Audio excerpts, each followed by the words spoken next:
তো আমি আমার অতিরিক্ত ভালোবাসা আদর দিয়ে ভুলিয়ে দেব তে। এই একই ভাবে ওই খারাপ জায়গার মেয়েগুলোকে বলতেন, তাই না?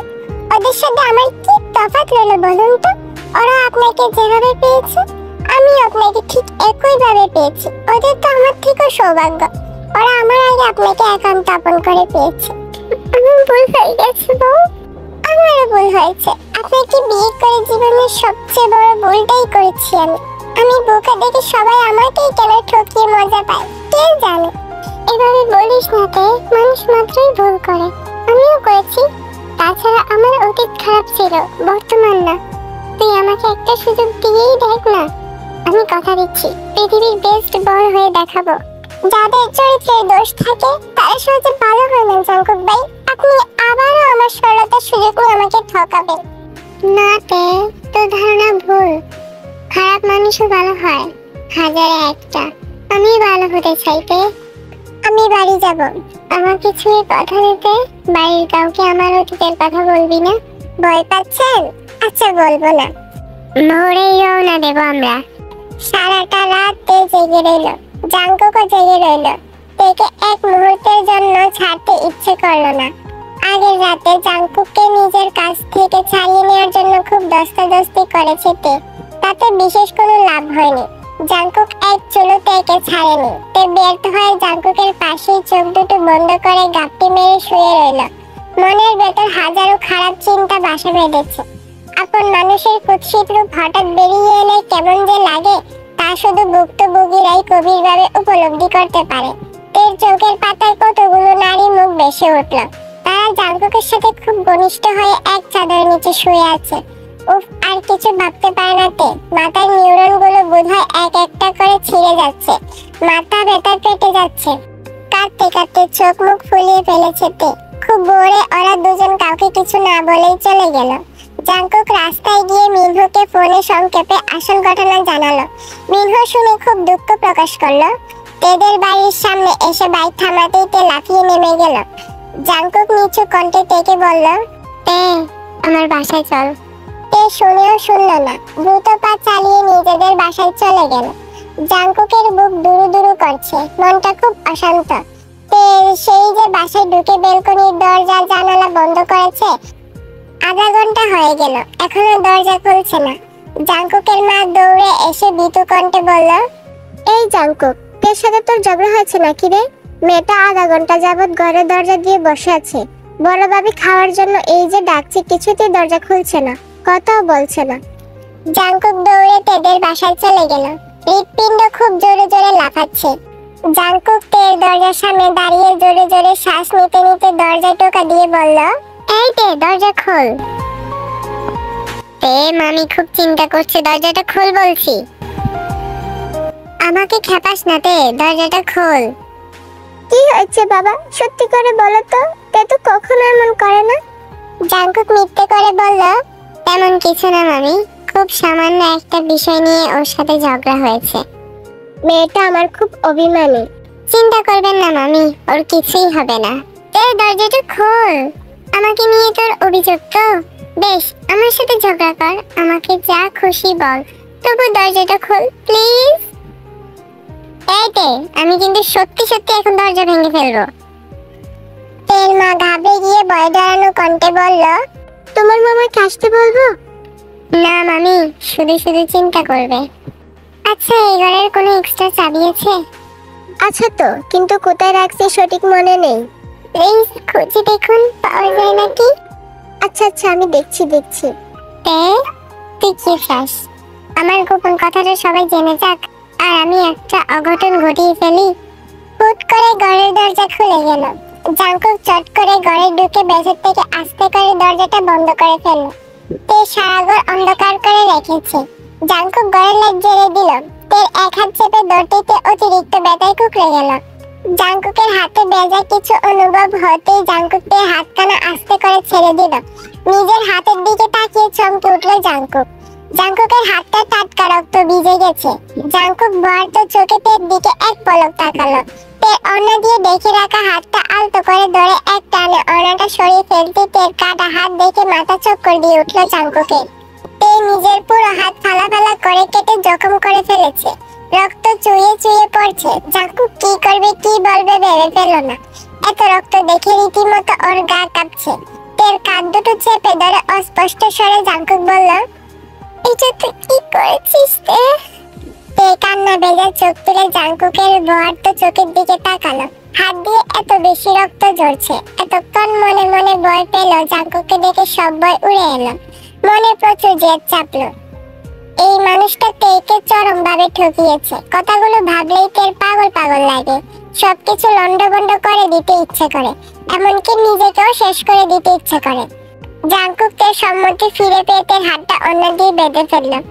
তে শরীরের সর্বশক্তি দিয়ে জাঙ্কুককে দূরে সরিয়ে দিয়ে এক চিৎকার করে বলল, ছাড়ুন আমাকে, আমি আজ আপনার চোখের সামনে নিজেকে শেষ করে দেব। কি ভেবেছেন আমাকে ঠকিয়ে আপনি জিতে যাবেন? না, আমি আপনাকে এত সহজে জিততে দেব না, কিছুতেই না। ডাক্তারের কাছে চল, তোর হাতের অবস্থা ভালো না। যাব না, আপনি চলে যান তো আমার চোখের সামনে থেকে। জাঙ্কুক তের একটা কথা শুনল না। তেকে জোর করে পাজা খোলা করে ফার্মেসিতে নিয়ে গেল। টুলুতে বায়োডিন ভিজিয়ে জাঙ্কুক তের হাতের রক্ত ধীরে ধীরে পরিষ্কার করে দিল। তের মা পাশে দাঁড়িয়ে অন্যের মুখ বুজে নিঃশব্দে কাঁদছে। বের এতটা অবনতি তিনি কিছুতেই মেনে নিতে পারছেন না। ভাগ্যিস তের হাতের রক কাটেনি, রক্ত পড়া বন্ধ হয়েছে। জাঙ্কুক ব্যান্ডেজ করে দিল। কিছু ব্যথার ওষুধও কিনে নিয়ে বাসায় চলে এলো। তের সবগুলো কাজিন একে একে দেখতে এলো। আর কতবার যে জিজ্ঞেস করলো তেকে যে তে হাত কেটেছে কেন, কিন্তু তে যেন মুখে কুলুপ এঁটেছে, একটা টু শব্দ করলো না। জাঙ্কুক তের পাশে চুপটি করে বসে আছে। তের মা আয়ু তের মাথায় তেল ঠেসে দিচ্ছে। মামি, তেকে কিছু খেতে দিন, ও কাল রাত থেকে কিচ্ছু খায়নি। তিনি তড়িঘড়ি করে রান্নাঘরে চলে গেলেন। ভাতের প্লেট নিয়ে এসে নিজের হাতে ভাত মাখিয়ে মেয়েকে খাইয়ে দিলেন। তে বিনা বাক্য বেয়ে মায়ের হাতে ভাত খেয়ে নিল। জাঙ্কুক ঔষধ মুখের সামনে তুলে ধরতেই তে মুখ সরিয়ে নিল। জাঙ্কুক এক প্রকার জোর করে তেকে ওষুধ খাইয়ে দিল। সবাই চলে গেল, শুধু জাঙ্কুক তের পাশেই বসে রইল। কিছু সময় কেটে যাবার পর জাঙ্কুক গা জারা দিয়ে উঠিয়ে দাঁড়িয়ে বলল, তে চল, আমি তোকে ঘরে নিয়ে যাচ্ছি। কোনো দরকার নেই, আপনি চলে যান।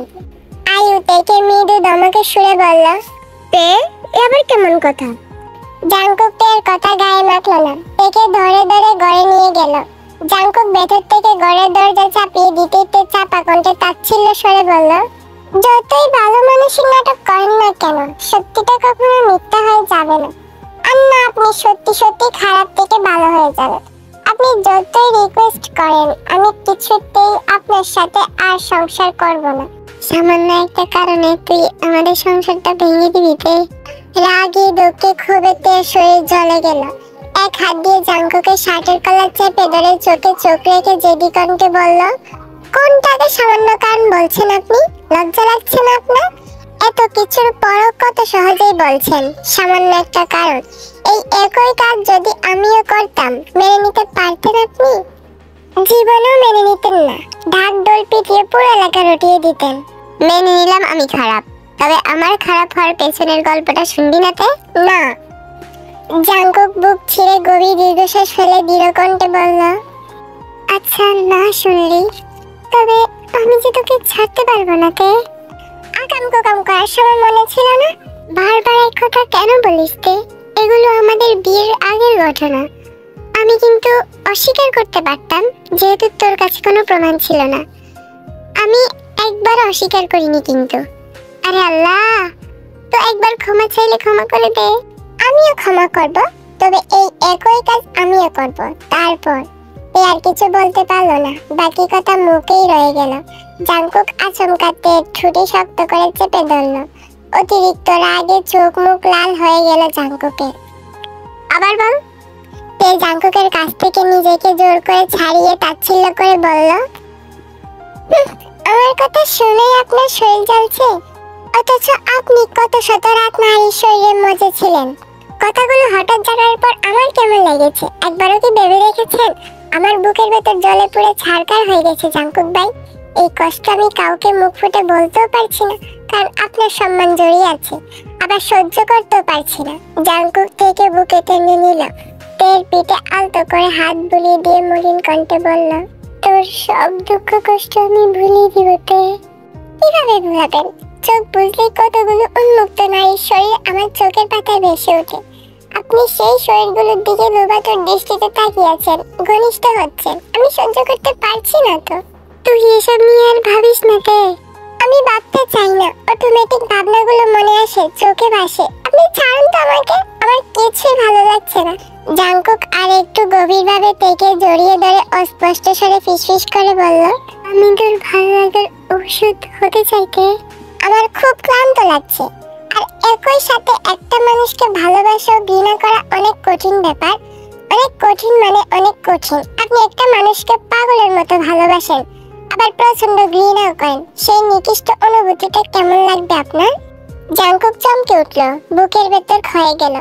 তেকি তবে জাংকুককে ঘৃণা করে? এই মেয়েটাকে তো কখনোই ভালোবাসেনি জাংকুক। এক প্রকার মায়ের জোড়াজুড়িতে বিয়ে হয়েছে, আর 5 টাকা পোলের মতোই ওদের দাম্পত্য জীবন শুরু হয়েছে।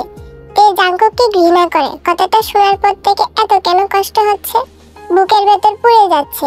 তবে কি জাংকুক তেকে বেখেয়ালে ভালোবেসে ফেলেছে? এত তাড়াতাড়ি ভালোবাসা হয় বুঝি? কি জানি। জাংকুক তেকে ছেড়ে দিয়ে খাটে হেলান দিয়ে বসলো। বুক পকেট থেকে একটা সিগারেট বের করে ধরিয়ে আয়েশ করে তাতে একটা সুখ টান দিল। ইন্ডিয়া থেকে আমার জীবনে প্রথম প্রেম এলো। মেয়েটাকে আমি ভেঙে চুরে ভালোবেসেছি। নিজের জমানো টাকা দিয়ে ওর আবদারগুলো পূরণ করতাম। ও যা বলতো তাই শুনতাম। ক্লাস ফাঁকি দিয়ে ওর সাথে ঘুরতে যাওয়া, লুকিয়ে লুকিয়ে দেখা করা, দামি দামি গিফট কিনে দেওয়া, আরো কত কিছু। 3 বছর জুটিয়ে প্রেম করলাম। মা অবশ্য জানতো। অ্যাডমিশন টেস্ট নিয়ে আমি তখন মহা ব্যস্ত। ওকে আগের মতো সময় দিতে পারছিলাম না। ও ভাবতো আমি ওকে ভুলে যাচ্ছি, নতুন কোনো সম্পর্কে জড়িয়েছি। মিথ্যা সন্দেহ করে যতটুকু সময় ফোনে কথা বলতাম সারাক্ষণ ঝগড়া করতো। তবুও কেন জানি আমি ওকে ছাড়তে পারিনি। আমার বয়স কম, আবেগ ছিল বেশি। একদিন খবর এলো ওর বিয়ে হয়ে গেছে, প্রবাসী জামাই। ওকে নিয়ে নাকি খুব শীঘ্রই নিয়ে যাবে। 3 বছর প্রেম করার পর তার মনে হয়েছে সমবয়সী প্রেম নাকি ভবিষ্যৎ নেই। সে আমার কাছে ক্ষমাচ্ছে আমার সব জায়গা, এমনকি ওর জীবন থেকেও ব্লক করে দিল। আমার নষ্ট জীবনের সূচনা সেখান থেকেই শুরু হলো। ওকে আমি কিছুতেই বলতে পারছিলাম না। বন্ধুদের প্রয়োজনায় এই একই খারাপ জায়গায় যেতাম, নেশা করতাম, যেন ওকে আমি ভুলতে পারছি না। কাউকে আর দ্বিতীয়বার ভালোবাসার সাহস পাইনি। তবে টাইম পাস করেছি। তুই ভালো মেয়ে, তোকে একটু বিয়ে করতে ইচ্ছে ছিল না আমার। মাকে অনেকবার বারণ করেছি, মা শোনেনি। মায়ের মাথায় হাত রেখে ওয়াদা কাটিয়েছে, তোকে বিয়ে করতে হবে। আমার ধারণা আমার অবনতির কথা কোনোভাবে মা জেনে গিয়েছিল। আর বাঙালি মানুষের প্রধান অস্ত্র ছেলে মেয়ের বিপথে চলে গেলে বিয়ে দেওয়া। তাদের ধারণা বিয়ে হলে সবকিছু ঠিক হয়ে যাবে। মা যখন জানতে পারলো তুই আমাকে পছন্দ করিস, মা এই সুযোগটা লুপে নিল। তার বিপদগামী ছেলেটাকে ঘর কোনো করতে তাড়াতাড়ি তোকে বউ বানিয়ে দিল। ভাবলো ঘরে বউ এলে যদি মতি ফিরে। মায়ের ধারণা সত্যি হয়েছিল কিনা আমি জানি না। তবে তোকে বিয়ে করার পর আমি আর কখনো ওইসব খারাপ জায়গায় যাইনি। এক নিঃশ্বাসে কথাগুলো বলেই বড় করে দম ছাড়লো জাংকুক। হাতের জ্বলন্ত সিগারেটটা পুড়তে পুড়তে একটুখানি হয়ে গেছে। কেঁদে দিয়ে ফুফিয়ে ফুফিয়ে বলল, ফুফু এত বড় প্রতারণা আমার সাথে কিভাবে করলো? জাংকুক বড় করে নিঃশ্বাস ছাড়লো। মাকে ভুল বুঝিস না তের অসহ্য লাগছে। কোনো এক অদৃশ্য জাদু বলে জাংকুককে জোর গলায় কিছু বলতে পারে না তে, অথচ বলা প্রয়োজন। এখন মানুষটা যতই অজুহাত দিক, নিত্য নতুন যুক্তি দাঁড় করা, তে তো জানে কতটা বাজেভাবে জাংকুকের কাছে ঠকে গেছে তে। দ্বিতীয়বারও যে জাংকুককে বিশ্বাস করে ঠকবে না তার কি গ্যারান্টি? এই মানুষটাকে তে পাগলের মতো ভালোবেসেছে, বিনিময়ে কি পেল? বিশ্বাসঘাতকতা। ভালোবাসার মানুষের সবকিছু সহ্য করা যায়, কিন্তু ছলনা। এর মাথা চক্কর দিয়ে উঠলো। আপনি এখন চলে যান, এই বিষয়ে আমরা পরে কথা বলবো। তের কণ্ঠে কি ছিল জাংকুক জানে না, তবে ও আর এক মুহূর্ত বসে থাকতে পারলো না। উঠে ধীর পায়ে চলে গেল। জাংকুক চলে যেতেই তের মা আয়ু ঘরে এলো। তের মাথায় স্নেহের হাত বুলিয়ে দিয়ে কথার মার পেছে মেয়েকে চেপে ধরল। মায়ের আদুরে কণ্ঠস্বর পেয়ে তে আর নীরব থাকতে পারল না, জোর জোর করে কেঁদে দিল। কাঁদতে কাঁদতে হেঁচকি তুলে জাংকুকের ব্যাপারে সবকিছু মাকে খুলে বলল। সব শুনে আয়ু হতভম্ব হয়ে গেল, মাথা জিমজিম করছে। এত ভালো ছেলেটার কুৎসিত রূপ আয়ু মানতেই পারছে না। বেশি খারাপ লাগছে। জাঙ্কুকের মা জেনে শুনে তের জীবনটা কেন নষ্ট করলো? তের বাবা চাচারা তো কম দেয় না একমাত্র আদরের ছোট বোনকে। এখনো ঈদ বলে এই বাড়ি থেকে বস্তা বস্তা ইফতার, কোরবানির গরু, ঈদের যাবতীয় মার্কেট ওই বাড়িতে যায়। অথচ বেঈমানটা কি চরম ভাবেই না ঠকালো। আয়ু আর ভাবতে পারে না এই কথাগুলো যদি তের বাবার কানে যায় নিশ্চিত বোনের সাথে বিশাল গ্যাঞ্জাম লেগে যাবে। তেকেও আর ওই বাড়িতে যেতে দেবে না। আয়ু এখন কি করবে বুঝতে পারছে না। আগে কি স্বামীকে বলবে নাকি জাঙ্কুকের মায়ের সাথে একবার কথা বলে নেবে। আয়ু শাড়ির আঁচল দিয়ে পরম যত্নে তের চোখের পানি মুছিয়ে দিয়ে তেকে বুকে টেনে নিয়ে বলল, মনের বিরুদ্ধে যাওয়ার দরকার নেই। মন যা বলে তাই করবি। আমি সবসময় তোর পাশে আছি। এত এত মন খারাপের মাঝেও মায়ের আদর মাখা স্পর্শটুকু তের মনে প্রশান্তির ছোঁয়া দিয়ে গেল। আত্মবিশ্বাস ফিরে পেল তে। জাঙ্কুকের পরীক্ষা দেখে দেখে একটু যেতে ইচ্ছে করলো না, তবুও যেতে হলো। তেটাও চোখের পলকে পাল্টে গেছে। আগে সারাক্ষণ জাঙ্কুকের আশেপাশে ঘুরঘুর করতো। জাঙ্কুকের কাছে একটু আদর পাওয়ার জন্য মরিয়া হয়ে যেত, একটু কথা বলার জন্য অস্থির হয়ে থাকতো। অথচ এখন বেলকনির দরজা সবসময় বন্ধ করে রাখে। জাঙ্কুক 10টা কথা বলতে একটা কথার উত্তর দিতে তের পাল্টে যাওয়া জাঙ্কুক মেনে নিতে পারে না। ওর খুব কষ্ট হয়। সম্পর্কটা আবারও আগের মতো সহজ স্বাভাবিক হয়ে যায় না। সম্পর্কটা আবারও আগের মতো সহজ স্বাভাবিক হয়ে যাক তা মনে প্রাণে চায় জাঙ্কুক। অথচ তের দিক থেকে কোনো আগ্রহই নেই। তের দিনগুলো খুব ভালোই চলছে। সকালে উঠে কোচিং এ যাওয়া, প্রাইভেট পড়ে দুপুর 12টার দিকে বাড়ি ফেরা, গোসল করে নামাজ পড়া, তারপর খেয়ে দিয়ে লম্বা একটা ভাত ঘুম, সন্ধ্যায় উঠে পড়তে বসা, তারপর টিভিতে কার্টুন দেখে ঘুমিয়ে যাওয়া। জাঙ্কুক ফোন দিলে ইচ্ছে হলে মাঝে মাঝে কথা বলে, না হলে নেই। তবে এখন আর বেহায়ের মতো নিজে থেকে ফোন দেয় না তে। জাঙ্কুকের সাথে যে কথা বলতে ইচ্ছে করে না ঠিক তা নয়, খুব ইচ্ছে করে। মনের ভেতরে প্রচুর অভিমান জমে আছে। সারাক্ষণ জাঙ্কুককে নিয়ে ভাবে তে। অথচ ফোন দিলে আর কথা বলতে ইচ্ছে করে না। তের জীবনটা আগেই ভালো ছিল। দিন যাচ্ছে আর কেমন যেন জটিল হয়ে যাচ্ছে। আজ অনেকদিন পর ছাদে গেল তে। স্বচ্ছ নীল আকাশ, এক ঝাঁক পাখি ডানা মেলে আকাশে উড়ে যাচ্ছে। মন খারাপ? পাখি দেখা এতটাই ব্যস্ত ছিল তে, কাই কখন পাশে এসে দাঁড়িয়েছে ঠিক টের পায়নি তে। না, তের কাটা হাতের দাগগুলো অনেকটাই শুকিয়ে গেছে। কাই তের হাতের দিকে গভীর দৃষ্টিতে তাকিয়ে আছে। হাত কেটেছিলে কেন তে? এমনি। এমনি এমনি কেউ হাত কাটে বুঝি? কাইয়ের মুখে হাসি খেলে গেল। তের চোখ রাঙিয়ে বলল, জানেনই যখন শুধু শুধু প্রশ্ন করছেন কেন? আমি সত্যি কিছু জানি না। আমি তো এখানে ছিলামই না। আমাদের বাড়িতে গিয়েছিলাম, আজকে এসেছি। এসেই শুনলাম তোমার কথা। জাঙ্কুকের সাথে সব ঠিকঠাক আছে তো তে? তে ব্রুকুসকে বলল, হ্যাঁ কেন? না মানে সুবিন বলেছে তোমার আর জাঙ্কুকের বিয়েটা নাকি ভেঙে যাওয়ার সম্ভাবনা আছে। তের চোখ কপালে উঠল। কাই সাহস করে তের হাতের উপর এক হাত রাখলো। আমি কি তাহলে সেকেন্ড চান্স পেতে পারি তে? কিসের সেকেন্ড চান্স? কাই? জাঙ্কুক হেঁটে এসে তের গা ঘেঁষে দাঁড়িয়ে কাঁধে এক হাত রেখে কথাটা বলল। কাই থতমত খেলো। তের হাতটা আস্তে করে ছেড়ে দিল। দৃশ্যটা দেখে জাঙ্কুকের সরাসরি জ্বলে গেল। তুই একা একা ছাদে কি করছিস তে? আমি তোকে সারা বাড়ি খুঁজে অস্থির। চল, তোর সাথে কথা আছে আমার। কাইয়ের সামনে সিন ক্রিয়েট করতে ইচ্ছে হলো না। তে বিনা বাক্যে জাঙ্কুকের পিছু পিছু চলে গেল। 3 তলায় নেমে নিজেদের বাসার দিকে যেতে লাগলো তে। জাঙ্কুক আচমকা তের এক হাত চেপে ধরে চাপা কণ্ঠে বলল, এই বাড়ি না, আমার বাড়ি চল। হাত ছাড়ুন, আমি আপনার সাথে যাব না। আমি ধরলেই তোর হাতে ফসকা পড়ে, আর ওই কাই ধরলে নেশা নেশা ফিরে আসে। ছি, এত চিচি করছিস কেন? কাই কোন সাহসে তোর হাত ধরার সাহস পায়? 100 বার ধরবে, তাতে আপনার কি? আমার অগোচরে আর কি কি করিস তুই কাইয়ের সাথে?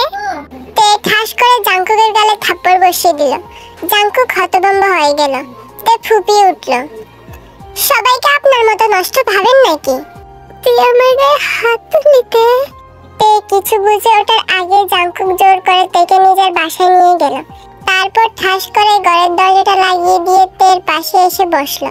জাঙ্কুক তের ডান হাতটা টেনে নিয়ে নিজের গালে রেখে বলল, যত খুশি মার আমাকে, মেরে মেরে রক্তাক্ত করে দে, তবু তুই দূরে দূরে থাকিস না। তুই দূরে সরে থাকলে আমার সহ্য হয় না তে। আমি কাই তের যে হাতটা ধরেছিল তের সেই হাতটা মুছড়ে ধরল জাঙ্কুক। তে ব্যথায় কুকড়ে গেল। জাঙ্কুক রাগী কণ্ঠে বলল, এই হাত কাই কেন ধরবে? তুই আমার বউ, তোর উপরে শুধুমাত্র আমার অধিকার। আমি তোকে স্পর্শ করব, আদর করব, যা খুশি করব। তোর শরীরের অন্য কোনো পুরুষ স্পর্শ কেন লাগবে? সামান্য স্পর্শতে মন পাগলামি করছেন আপনি। আর যদি আপনার মতো আমার ভিন্ন অতীত থাকতো তখন কি করতেন? তুই মামিকে আমার ব্যাপারে কেন বলেছিস? প্লিজ মামি যেন আমার ব্যাপারে মামাকে কিচ্ছু না জানায়। মামা যদি জানে জীবনে তোর জামাই হিসেবে আমাকে মেনে নেবে না, আমাদের বিয়েটা ভেঙে দিবে। আমি সহ্য করতে পারবো না। তোকে হারালে ঠিকই একটা না একটা অঘটন ঘটিয়ে ফেলবো আমি। আমার এমনি তো আপনার মতো চরিত্রহীনের সংসার করার শখ নেই। মন থেকে বলছিস তে? কোনো সন্দেহ আছে? তুই আগেই ভালো ছিলি। উচিত কথা শুনতে কারো ভালো লাগে না জাঙ্কুক ভাই। তুই কি চাস তে? আমি আপনার কাছ থেকে মুক্তি চাই।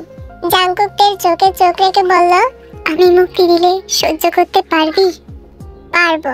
জাঙ্কুক বুক ভরে নিঃশ্বাস নিল, দাঁতে ঠোঁট চেপে কি যেন গভীর মনোযোগ দিয়ে ভাবল। ওকে, আমি তোর কথা মেনে নিব। তার আগে 6 মাস আমার সাথে সংসার করবি তুই। এই 6 মাস একবারও যদি অতীত টেনে আমার সাথে ঝগড়া করতে পারবি না তুই আগের আলাদিতেই হয়ে যাবি। তোর পরীক্ষা হয়ে গেলেই আমরা একসাথে থাকবো।